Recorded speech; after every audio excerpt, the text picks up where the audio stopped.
6 bölüm 14 iyul biz Beyjingdan bevosita Tangkoga boradigan poyezdga o'tirib safarga chiqdik. Finjovshuning hurmati bilan biz yumshoq o'rindiqliq alayda vagonga joylashdik. Oppoq qoplar bilan qoplangan yumshoq devorlar, derizlardagi gullar, kun nurida yaltirgan qizg'ish taxtay tomlar, kulib turadigan kutkuchilar va hamrohlar kishining ko'nglini ko'taradi. Lekin mening ko'nglim g'ash.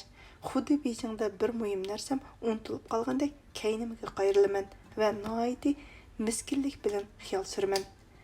Men derisini qarab o'tiraman. Finjao shu egiz kavdisini mukchaytib olib, hildan hilga orqa mingisini silab qo'yib, butun zehni bilan kitob o'qiyotdi. Yerim ichilgan derizidan gurkirab shamol urib turdi. Büyük daraxtlar, sarg'aygan bug'doy engizlari va texi o'rilmagan bug'doylar oldimdan yugurishib o'tdi.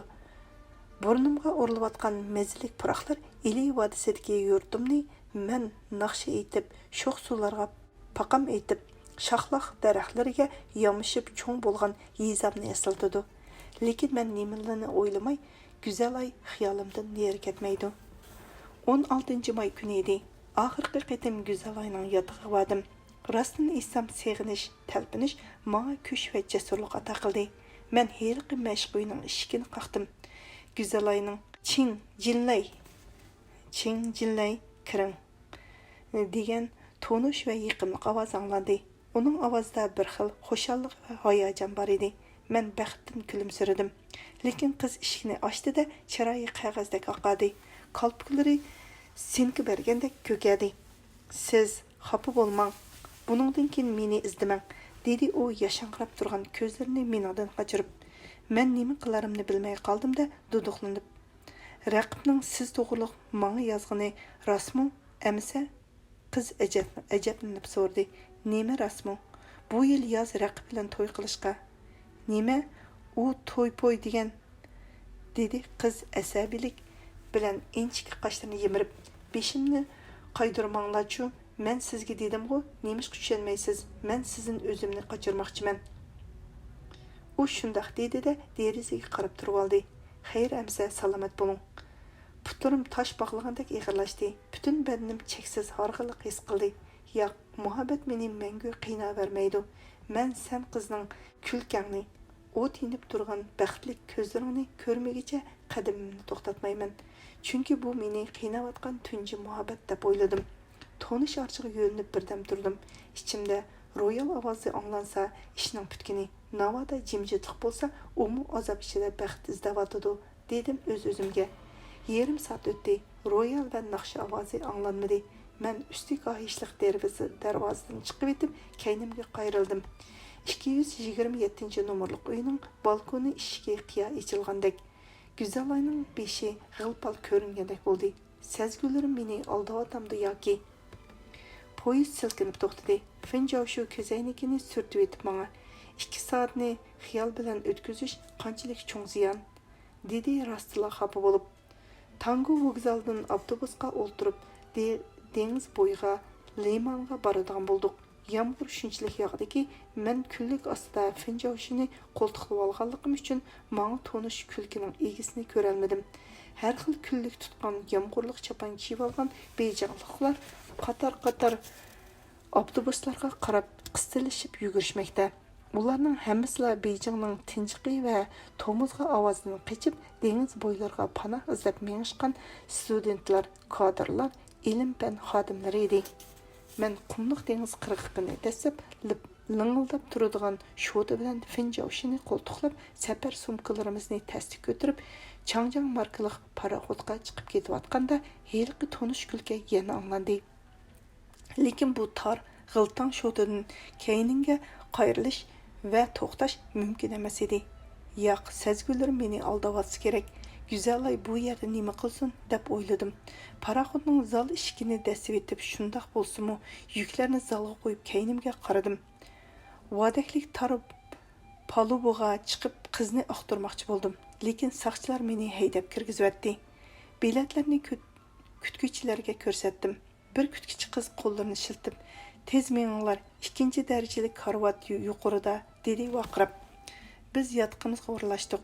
2 lömlüm karvat, bir üstel, 2 tompushka, yüz yuyulgan ayrımxona, qalin әйнекlik dügülek derizadan payansız Boğay dengizi ko'rinib turadi. Dengizning oq bujg'ujunliq dolqinlari ustida nayza qanotliq chaykalar uchishib yuriydi. Yomg'irdan keyingi havo shuncha suzuk, dengiz bilan osmon xuddi birlashib ketgandek, butun olam bir cho'ng kristal jismidek. Biz shu kristal jism ichida yashayotgandek his qilmoqdamiz. Finjao shu charchab qoldi. Aldirab g'izalandi-da, karvatda yetib uyquga ketdi. Men xonadan chiqib, qizg'ish siliq taxtayliq zal bilan menib paliboga chiqdim. Vadaklardan o'rin tegmidi. Dengiz shamolda huzurlanayotgan yoshlar vadaklarga tayinib olib, dengizni tomosha qilmoqda edi. Paraxod soat 12 dan 40 minut o'tganda guduq berib qo'zg'aldi. Hozir Tangu portimi ustini tutak besib turadigan Tianjin shahrimi ko'rinmaydi. Payansız dengiz dolqinsiz tinish ketib qolgan paraxoddan qaraganda dengiz oldirib eqiyotgandek, u o'zining bujg'ulari bilan paraxodni to'xtatib olish uchun harakat qilayotgandek bilinadi. Tinimsiz ushshaq to'lqinlar bo'lsa, bir-biriga ulashib zanjir hosil qilib, shamolda yelpinib turgan cheksiz yoyliqni eslatadi. Birdilla ufuq sizg'idan bir cheki chiqib keladi-da, birdilla bir qora xodaga aylanadi. Uzun o'tmayla bu qora xoda oqirib yaltiraydi-da, kengayadi. Zan selib qarsangiz, u bir yiroqdagi paraxod bo'lib chiqadi. Dengizda bo'lgan bu hol cheksiz qumliqda bo'lgan sezgu xatoligi bilan o'xshash. Men tabiat insonni aldaydi. Shuncha cho'ng dengizmi bizdek ushshaq maxluqlarni aldaydi. Sun'iy yolg'on holat bilan boshqalarni aldash bir qonuniyatmikin tang deb o'yladim ichimda. Bo'ronli quyruq palabollari, rahat bilinadigan yondama vadaklik aylanma palabolar, divanlar bilan bezalgan qiroatxona, klub, pokiz oshxona, 4 qavatlik yotoqlar, qisqasi men arilmagan hech yer qolmadi. Lekin güzel aydın derak bo'lmadi. Men aldamchi sezgilarimni tilag'inimcha yatqimga qaytdim. Zalning do'qmishidan burilishimga yana heliq tonish kulgi anglandi. Men to'xtadim. Tuvandan yuqoriga qarab kulishib qizlar chiqyotdi. Men darhol ular chiqayotgan to'shga keldim va xo'shallikdan vaqiravatdim. Siz Güzelay, rostilla borkansiz-ku? Qiz kuldi. Ondan tatirib ketdi-da, so'g'uqlik qilib dedi.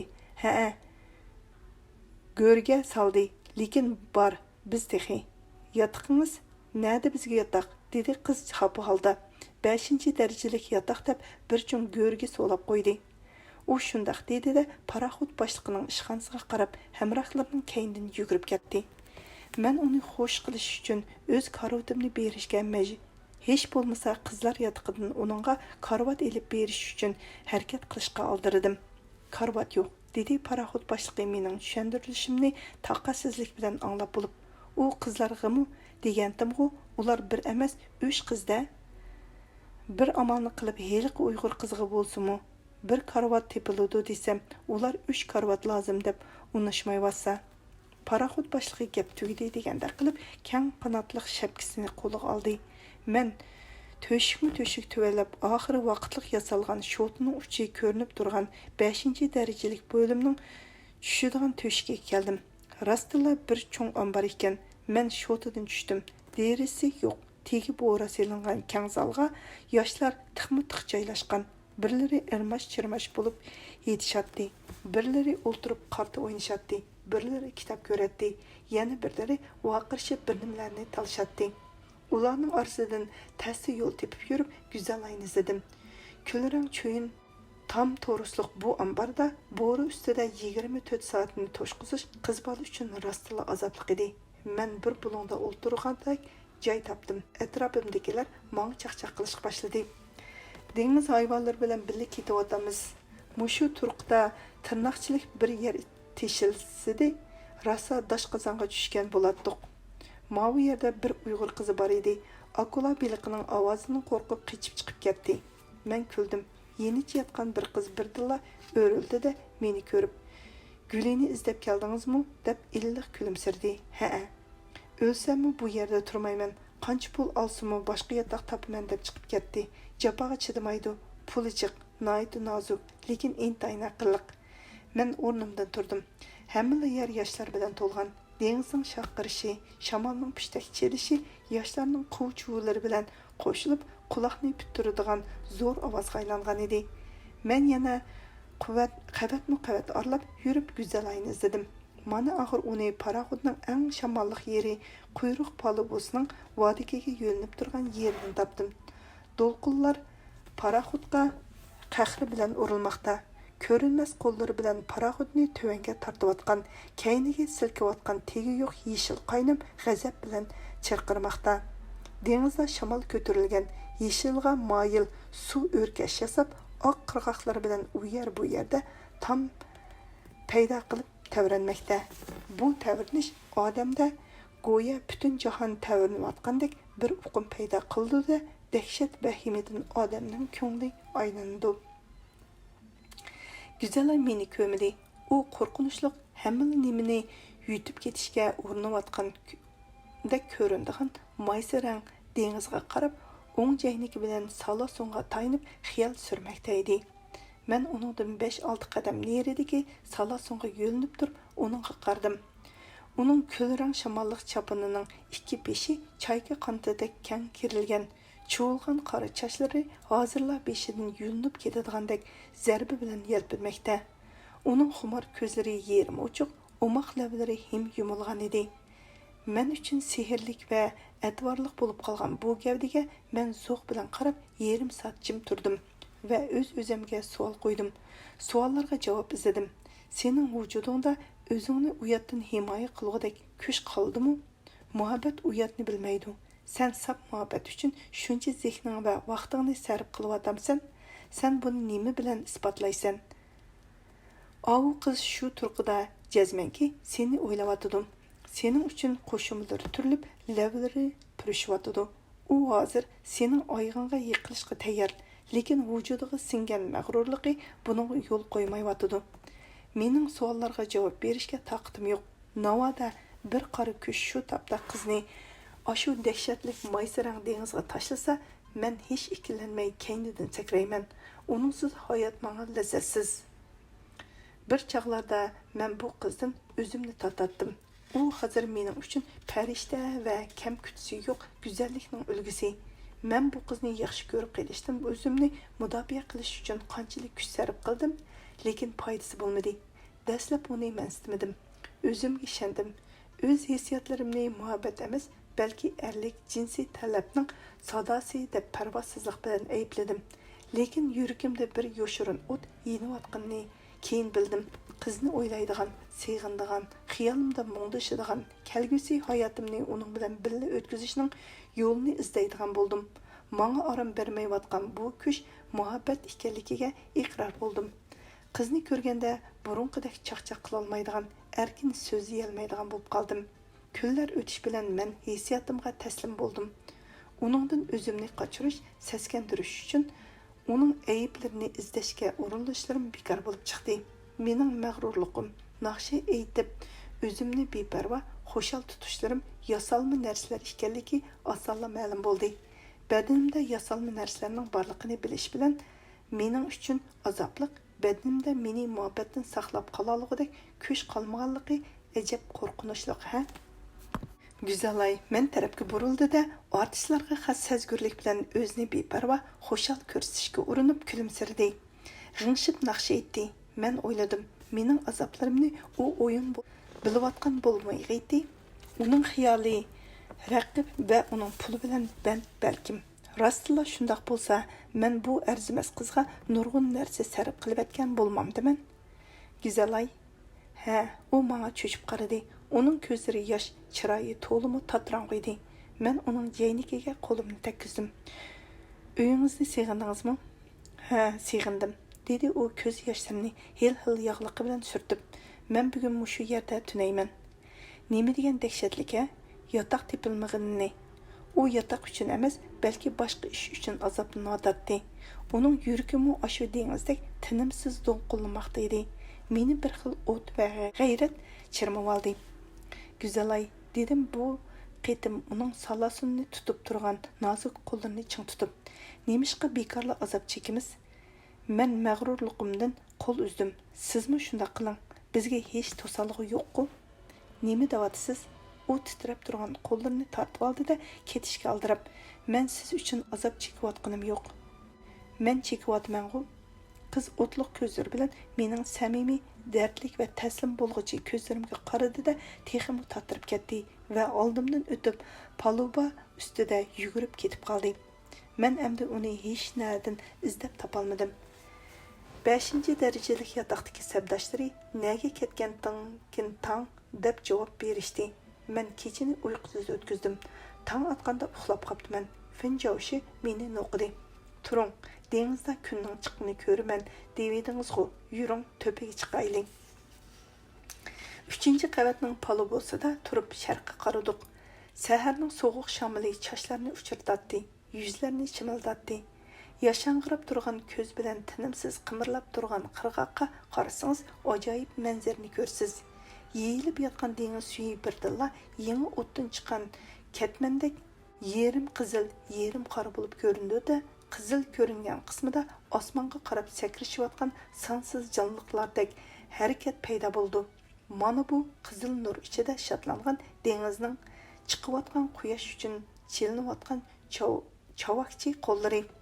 Mana qo'llar ustiga birdilla bir qizil shar etilib chiqdi-da, qora do'lqinlar kumush rang, qizil do'lqinlar seriq rangga kirdi.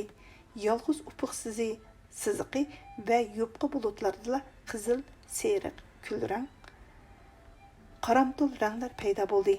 Uzun o'tmay butun bu Xay dengizini oltin va kumush ranglar bilan so'g'irib, quyosh g'ulash o'rladi. Mana shu chog'da paraxut guduq berdi. "Yuring, tushishga tayyorlanaylik", dedi Finjovshu. Biz yotoqqa qaytishda liman taraf bilan o'tdik. Dalian porti har xil paraxutlar bilan to'lgan, oppoq bujg'unlar bilan tinimsiz suyishib turgan qaramto'l qirg'oqmi endi ro'shan ko'rinmoqda edi. "Go'zalay nadidu?" degan savol meni xotirjamsizlantirdi. Uvusiga suv kirgan cho'millardek qimirlashib, to'shiklardan chiqayotgan palampaylarda bir-birini muridishib, chamadon sumkalarini urushtirib yurishgan oldirash odamlar ichidan ko'zlarim Go'zalayni izlaydi, lekin uning hech yerda qarsi ko'rinmaydi. Biz Semut qatirilgan qirg'oqqa, ondan keyin biz uchun kelgan odamlarning yordami bilan limandan kutib olish uydan mashinaga chiqdik. Men atay Dalian limani degan yo'g'on vivska yozilgan chiqish darvozasining oldida qisqushpaqa sotquvchilar bilan paranglashgan bo'lib, xeyli turib oldim. Chiqayotganlarni bir ko'zdan kechirdim, lekin Go'zalayni hech yerdan topolmadim. Paraxutdan tushgan 1700 odamning yolg'iz oshu qizdan boshqa hammasiga qarab chiqqanda men yolg'iz oshu men izlagan qizlar ko'zimga chiliqmadi. Oliy darajalik Dalian mehmonxonasidan chiqib 9 qavatlik Boxay mehmonxonasiga bordik. Beyjinglik dam olg'uvchilarning to'lisi shu yerga o'rlashgan edi. Men tushgacha oqtirib yurib 9-qavat 27-uydan Go'zalayning karvatini topdim. Ular dengizga ketdi, dedi kutuvchi qiz mening savolimga javob berib. "Kashqurun keladi. Men dengiz bo'yiga bormadim. Tushlik tomoqdan keyin bizning dam olish o'rnimiz belgilandi. Bizni bugun tushdan keyin Dalian shahridan 10 kilometr yiroqlikdagi Bangchudao istirahatxonasiga ilib ketadigan bo'ldi. Men Go'zalay bilan shunday qilib endi ko'risholmaydigan bo'ldim. Kichik mashina qo'lida qipidek cho'rgilmach yo'l bilan yuqori o'rilmoqda. Qaptallar bo'ktaraq, rengarang gullar bilan cho'mkelgan, orlab munbaq qora tuproq orasida qo'noq va oftobparast terilgan bo'shliqlar uchrab qoladi. Finjovshu menga tushuntirishga boshladi. Bu yerda noit munbaq, qarang, ovu daraxtlarning yo'pirmoqlari nima degan qiyniq, yaltiroq. Bu yerdagi dam olish joyini o'z vaqtida xonlar, bu Yaponiya amaldorlari egallab kelgan. Mana endi bu yerning ilm-fan xodimlari bahramand bo'lmoqda. Bizning yenimizdagi hamrohimiz qisqa chashliq, oq seriq odam kulib turib qo'shimcha qildi. Bangchudao, Qingdaodagi dam olish o'rni, Beijing atrofidagi Chindi, Modanjiang yenidagi Jinbuxu, Bedayxi qatorliq joylarda hozir asosan davlat rahbarlari, chet ellik mehmonlar dam oladi. Bangchundaoga davlat rahbarlarining hammasi degida kelib dam olgan. Finjovshu bu qitim Govian ishxonasining alayida o'rinlashtirishi bilan bu yerga dam ilishga kelgan. Oliy dam ilish o'rinlarini ko'rish mening uxlasam tushimga kirmaydi. Ömrümdə dengizni ko'rmagan Finjaushunun g'amxo'rligi bilan bu qitim ömrümdə unutilmaydigan joylarni ko'rib oldim. Dedim xursandchiligimni bildirib. Bu yigitning istiqboli parlaq, dedi Finjaushu meni heliqi kishiga tanishtirib. Tirishchan, o'tkir, g'oylik, Uyg'urlar tarixi uzun, madaniyat boyligi mo'l millat. Ular kurashchan, emgakchan xalq. Birinchi asrda Hollarning g'arbga qochib Finjaushu qatorliqlar tuzgan Uyg'ur tarixiga doir materiallar to'plami Xanzucha nashri 1-kitob 78-bet. Qochib ketishida Uyg'urlarning roli nihoyatda cho'ng bo'lgan. Finjaushu Uyg'ur tarixiga doir izohatlarni berib bo'lgandan keyin yana gapni menga yo'tkadi. Chag'atay tilini obdan o'rgandi, Paris tilini mo xeli bilib oldi. Xanzucha koni kitoblarni ko'ralaydi. Hozir ingliz tili o'rganyotdi. Bayron, Shelley she'rlaridan inglizcha yod o'qib beralaydi. Hamrohimiz menga qarab qo'ydi-da, 30larga kirdingizmi deb so'radi. Finjaushu kulib ketib, "Texi 24 ga to'shmagan yigit bu" dedi. "Chiroyi cho'ng ko'rinadi" dedi heliqi kishi kulib ketib. "O'ylendingizmi?" "Yo'q. Har kuni 3-4 soat vaqtini shu ishga sarf qilyotdi. Tizlashib qoldi-ku deyman", dedi Finjaushu chaqchaq qilib. "Rost, oz qoldi", dedim yo'shirmay. "Ilm-fan xodimi uchun 2 yo'l bor", dedi bugun alohida chaqchaqchi bo'lib qolgan Finjaushu kulib turib. Biri bo'ytaq o'tish, ikkinchisi muvofiq loyiq tepilganda vaqtida o'yinish.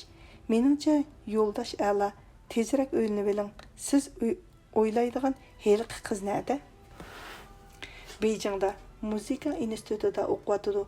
Biz bilan paraxotda birga keldi. Hozir Boxay mehmonxonasining 9-qavat 27-uyda turadi. Men bir e'tiborga erishib qolarmanmikin degan umid bilan 2 peshqadamga hech narsani qoldirmay yetdim. "Naqshchi demsiz?" dedi heliqi hamrohimiz kulib turib. "Men ularni Bangchuydovga akilishning bir amalini qilib ko'ray. Pah, qarang, heli tilla xo'shallikdan ko'zlaringizga yosh kelgili turdi-ku. Ha ha ha." Ular qaqaqlashib kulishdi. Bu chaqda mashina to'plikka ko'tarib solg'i burildi-da, büyük daraxtlar orasidagi 9 qavatlik mehmonxonaga qarab tez yurib ketdi. Men tövanga qaradim.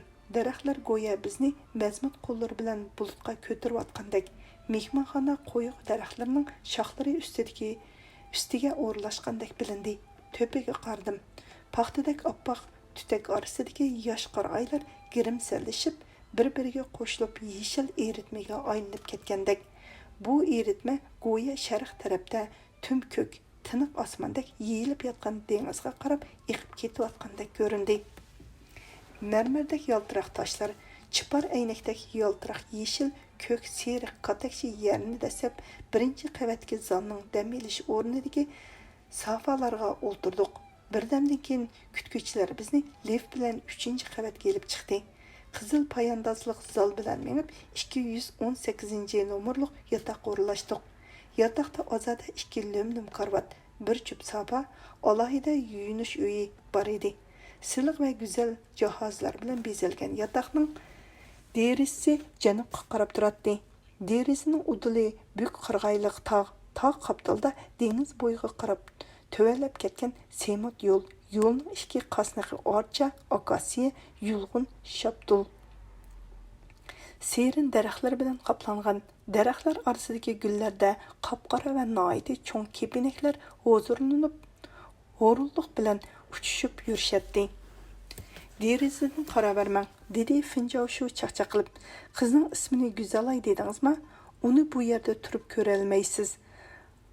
Malufning Uyg'urlar va ularning tili degan kitobini ko'rib bo'ldingizmi?" Xatir yezib bo'lolmadim. Yusuf Ziya Shirvanining Til adabiyot va tarixiy masalalar degan kitobining Uyg'ursini o'qib bo'ldim. Xatirimni yezib qo'ydim. Undaq bo'lsa, siz o'zingizning 1 oylik o'rganish planingizni tuzib chiqing. Tez yozsangizlar bo'ldi. Vaqtni kunduzi 6 soat, oqshimi 2 soat qilib o'rlashtirsak bo'la. 12 soatlik planingiz Beijingga borganda ishlaydi. Bu yerga birinchi vazifa dam olish, ondan qolsa o'rganish. Angladingizmi?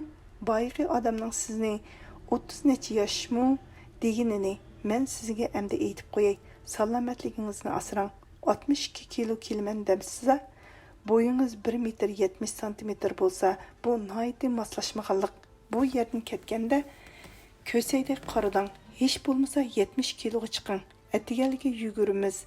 Dengizda har kuni o'zimiz qumda yotimiz. Üzishga qandaqsiz? Paqchilab uzalayman. Yaxshi, amsa planingizni 2 soatdan keyin ko'raman. Men yuyinib olay. Elib kelgan kitoblarimni ishkapga o'rlashtirishga kirishdim. Bangchuydovning go'zalligi zehnimni ochdi. Süzük yopurmaqliq qo'yiq o'rmonlar, süzük osmonning sirli qo'yniga ko'z tikib, put-qo'lingni sunib yotsang, badningga ona mehridek harorat beradigan seriq qumliq qo'yniga shung'isang, so'ngakingga rohat beg'ishlab, seni ilangushdek silq silkib qo'yniga tortadigan va ondan keyin shakarab suyi bilan seni imindirib, lapangshitib qirg'oqqa ochiqib qo'yadigan oppoq bujg'ulliq, surlik, lekin mehribon dengiz Finjovshining ona sutidek tatliq hikoyalari, Bangchuydovning illiq rohat havosi, badanga quvvat beradigan dengiz hayvonlarining go'shidan qilingan tamlik tomiqi menga cheksiz rohat, xushallik va nozik hissiyot bag'ishladi. Men ona vatanim bilan faxrlandim. Bu faxrlik hissiyot meni texmo tirishishga, jonbozlik, oshko'zlik bilan o'rganishga ilhomlantirdi. Men kunlarni xushal, emgak va seg'inish bilan o'tkazmoqdaman. Mana bu yerga kelganimga 5-5 10 kun bo'lib qoldi. 10 kundan beri soat mayatnikidek bir xil ishni takrorlayman. Atiyaliki soat 5da Finjovshu bilan tang turmanda ish kiyimim bilan mehmonxonadan dengiz bo'yiga, ondan dengizni yoqlab ketgan yo'lni bo'ylab janubga qarab yugurayman. Chamamda 3 kilometrdek yurgandan keyin tantarbiya o'ynayman. Daraxtlarga esilaman. Bangchuydov orliqiga qartib tosh otaman. 1 soatlik mashg'ulotdan keyin chiliq-chiliq terlayman-da yotqimizga kirib rohatlanib yuyinaman. Ondan keyin soat 8:30gacha inglizcha she'rlarni yodlayman. Atdiganlik tomoqdan keyin 3 soat medir qilmasdan kitob ko'raman. Karta tuzib xotira yozaman. Soat 11dan o'tganda Finjovshu bilan dengizga berib cho'milaman va qumda yotaman. Tushda esil tomoq va chingdov pivisi bilan g'izolanimizda soat 2:30gacha uxlaymiz. Ondan soat 6:30gacha yana mixtak o'ltirib o'qiyman, yozaman. Kashki tomoqdan keyin dengiz suyida yuyinimizda yotoqqa qaytib kelib toza suvda choy qilib, yana kitob va qog'ozlar ichiga cho'kimiz. Lekin mening go'zal ayni eslamagan va seg'inmagan birmi kunim bo'lmadi. Har kuni uning yo'liga qarayman. Uningga beg'ishlab xotira va she'rlarni yozaman.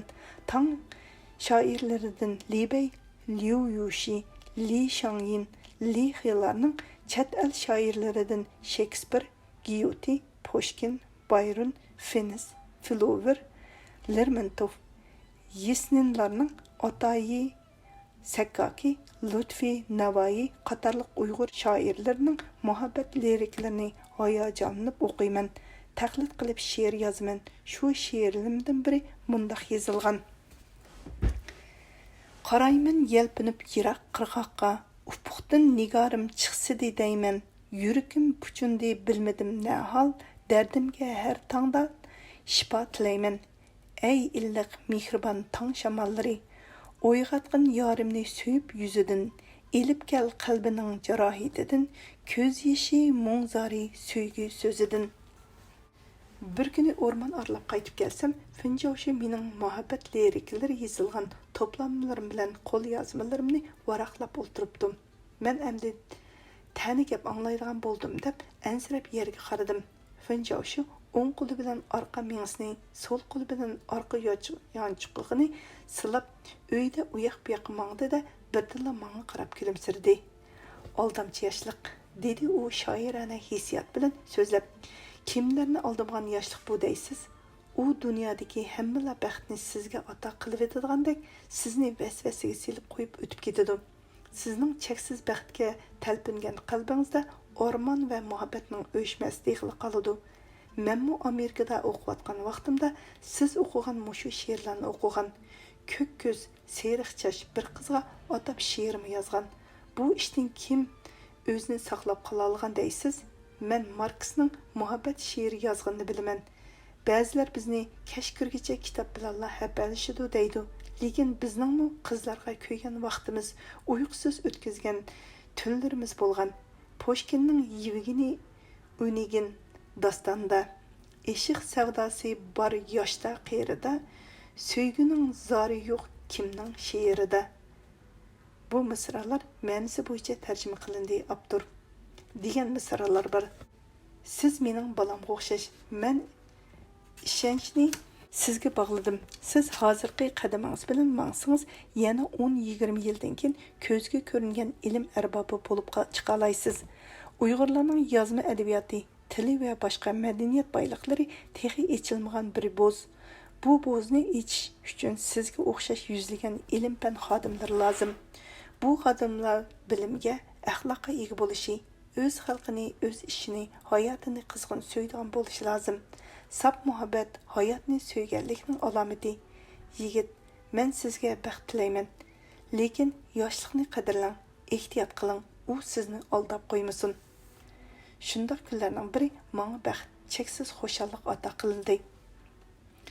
Şaqrab yaqqan yağmur, yosh qarg'aylarning besib olgan oq tutakni yuyib yo'qotdi.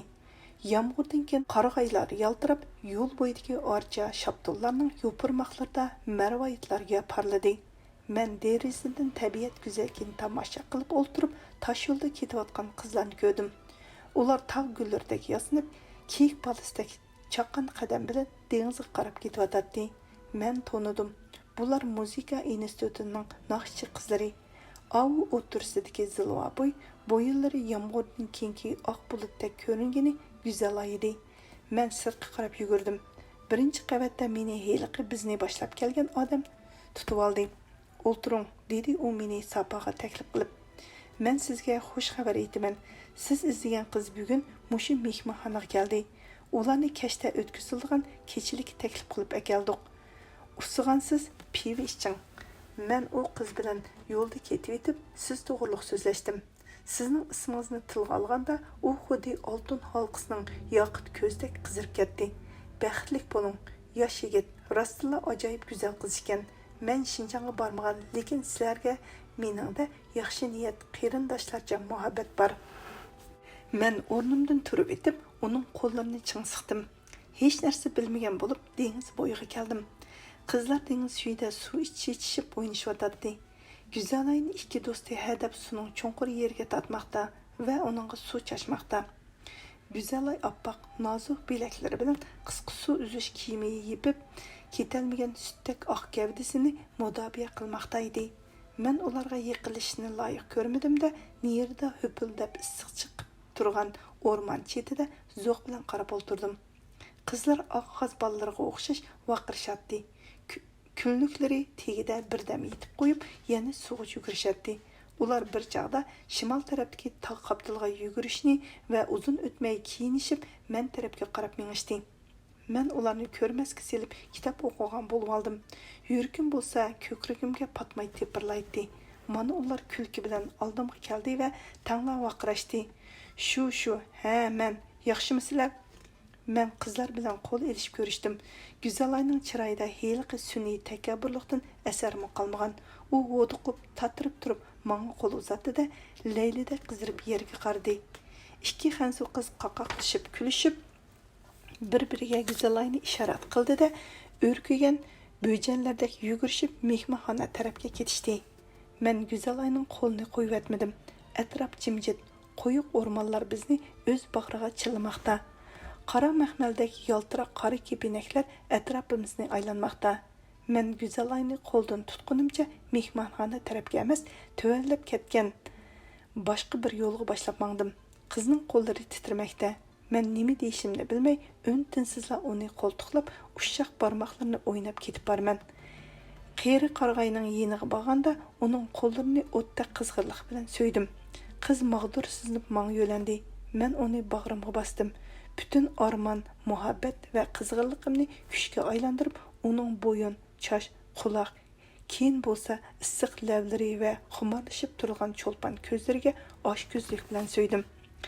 Finjoshuga rahmat, Bangchu Davga rahmat, Mening hayotim yangi mazmun topdi. Xuddi osmondan oltin eqib tushgandek, xuddi nimjon bir tan yangi qon bilan ta'minlanib, qayta mador topgandek o'limga mangan bir jon tuyuqsiz erkinlikka erishdi. Mening hayotimdagi baxtli kunlar ana shunday tuyuqsiz va un-tinsizla boshlandi. Biz har kuni dengizda birga cho'mildigan, birga g'izaladigan, oqshomlari qong'uchi birga sayla qildigan, odam kirmagan o'rmonlarni birga oralaydigan bo'ldik.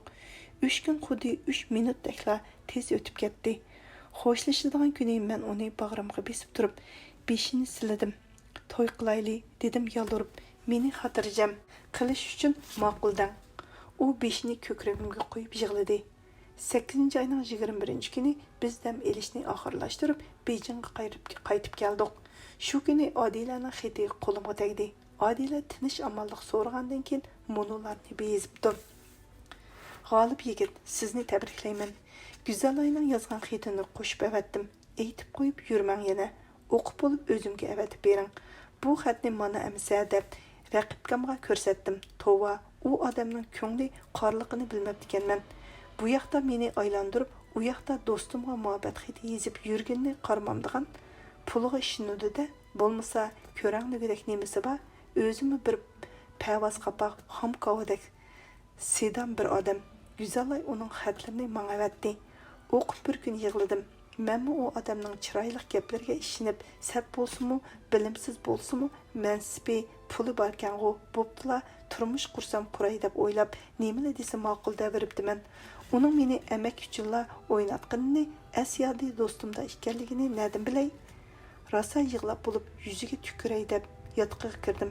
Kiribla paylimdan yandim. Qarsam Güzelayning xetini mijiqlab tutib, beshini ustalga qo'yib, ho'krab yig'lab etibdi.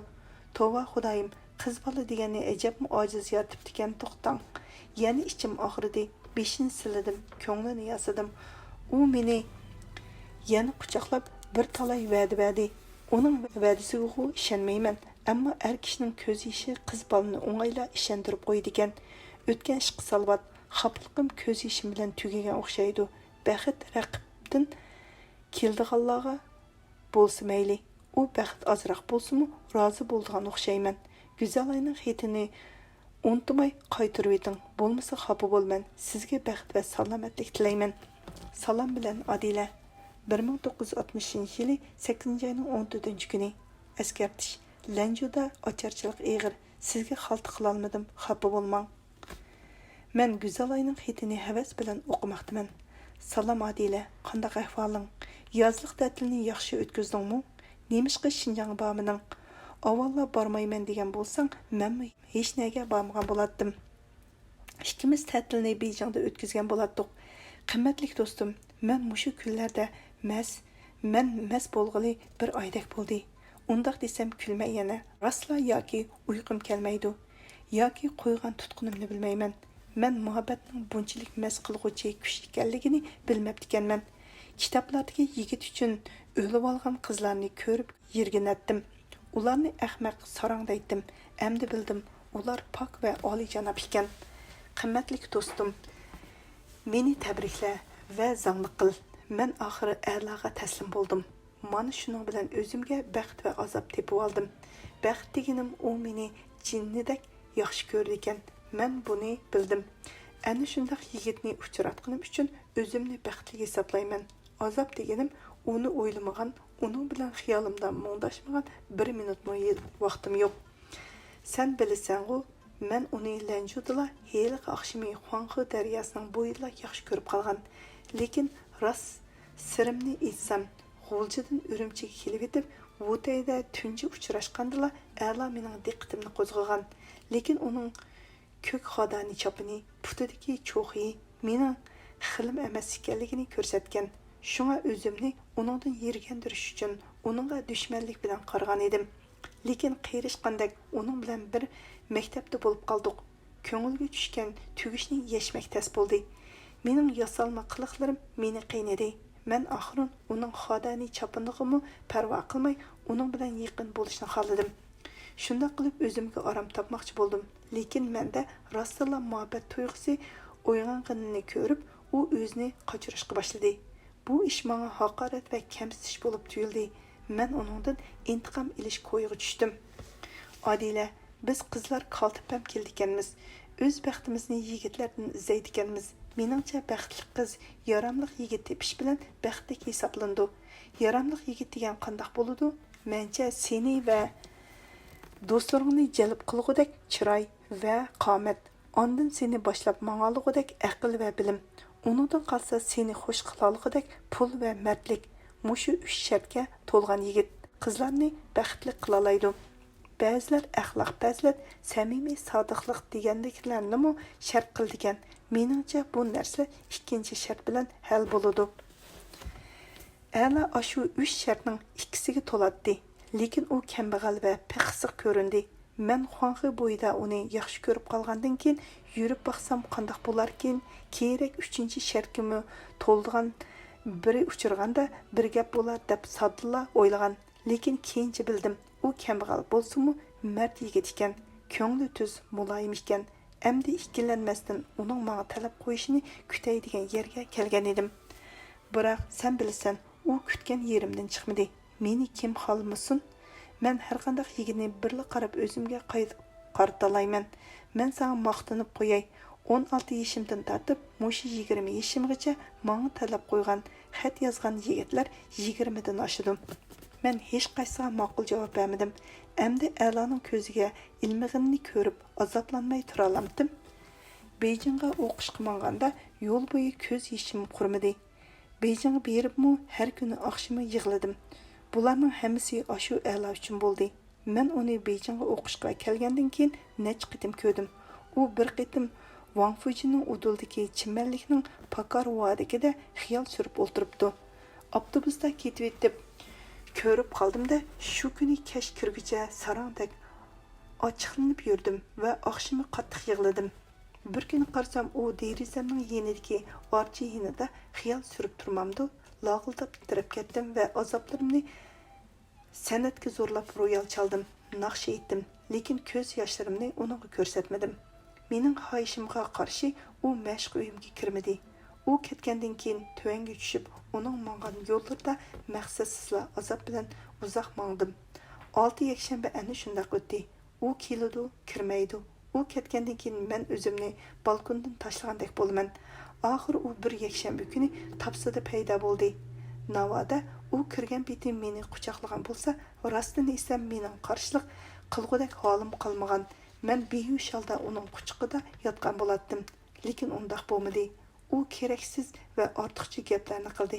Qancha aqlli bo'lgani bilanmi, shu kuni aqli ishlamadi. Paraxod palubusida nemishqikin xiyol surib turatdim. Go'sh iskiladidek 5-darajalik yotoq uchunmi? Yo'q, men A'loni tuyuqsiz ko'rganim uchun. U botirlik qildi, mening qo'limni tutdi.